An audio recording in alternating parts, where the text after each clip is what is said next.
কোনো একটা কাজই হয়, দুটো কাজ তো আর একবারে হয় না, তাই না? সকালে রান্না হয়ে যায় সেই দিন বাদবাকি কাজগুলো কিন্তু পড়ে থাকে।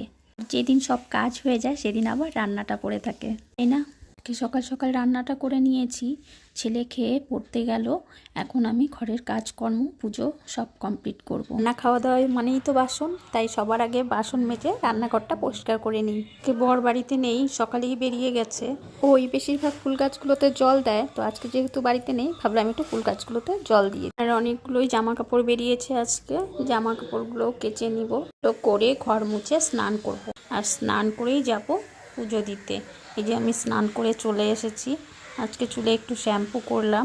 এমন টাইমে ভয়েসটা দিচ্ছি যে বাইরের খুব আওয়াজ আসছে, কিন্তু কিছু করার নেই, ভিডিওটা আমাকে আপলোড দিতে হবে, তাই এখনই ভয়েসটা দিতে হচ্ছে। কি বলো তো, আশেপাশে প্রতিটা বাড়িতেই কাজ হচ্ছে বাড়ির, তো এদিক ওদিকের আওয়াজ আসছে। তো দেখো আমি এখন এই যে শাশুড়ি মা ফুল রাখে, তো ফুল নিয়ে আর জামা কাপড় নিয়ে সোজা ছাদে চলে যাব পুজো দিতে। বেশিরভাগ সময়টা সকালেই পুজো দেওয়া হয়, কিন্তু আজকে ছেলের 3 জায়গায় পরপর টিউশনি ছিল, তাই ওকে রান্নাটা তাড়াতাড়ি করে দিতে হয়েছে, তাই সকালে আর পুজোটা দেওয়া হয়নি।